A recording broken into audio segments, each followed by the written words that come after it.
Hi, my name is Miranda Baker, and on August 29th, my boyfriend and I picked up Brian at Grand Teton National Park at 5:30 at night at Coulter Bay.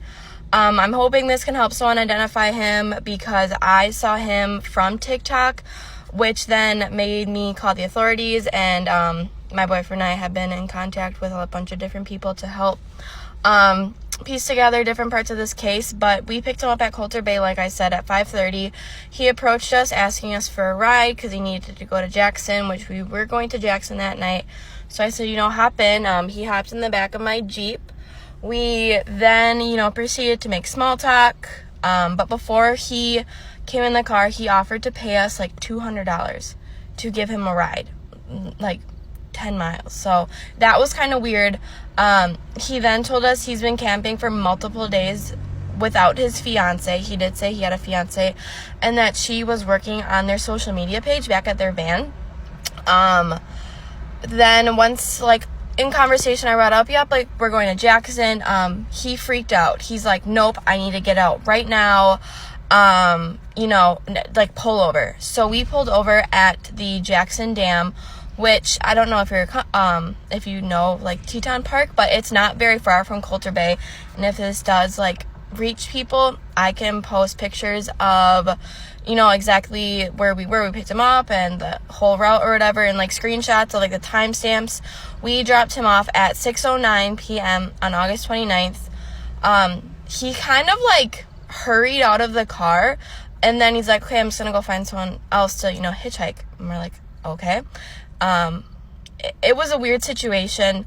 So when we picked him up, he was wearing a backpack, he had a long sleeve pants, hiking boots, and he had scruff, but he didn't look dirty. For someone who was camping for multiple days, he didn't look dirty, he didn't smell dirty, so that part was kind of weird. And I'm just really hoping that they find her, and this helps someone remember seeing him, or something like that. To clarify a few things that people are confused on still, when he asked for a ride, he has to go to Jackson, which, if you're familiar with the area, a lot of people call Jackson Hole Jackson. So that's why I said yes to giving him a ride. But you think any good hiker would know south and north. We were going south out of the park.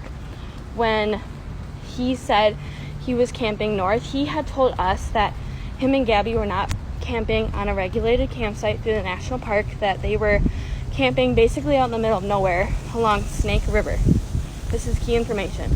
He said that he had hiked for days along Snake River, but when looking at his backpack, it wasn't full, and he said all he had was a tarp to sleep on, which you think if you're going camping for days on end, you'd want food and a tent, and he had none of that. And like I said, he looked clean and didn't smell bad.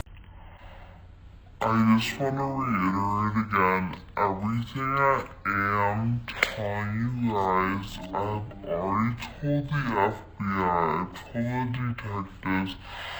I am actively in contact with these people who are on the case, so everything I have told you, to my mom, we picked up a hitchhiker. It's me, and I now understand. So some common questions are, did he have a phone? No, he did not have a phone. My boyfriend and I did not see him pull the phone at all during this time. Another thing is when he freaked out about Jackson. He has to go to Jackson. I just wanted to add, I have talked to the cops, I've talked to the FBI. The information that I am putting out there, they already know. So I have already done that. If this jogs anyone's memory, please don't hesitate to reach out.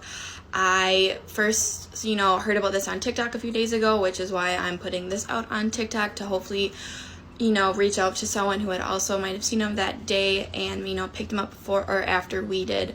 And I'm just really hoping that this helps find Gabby and bring her home safe.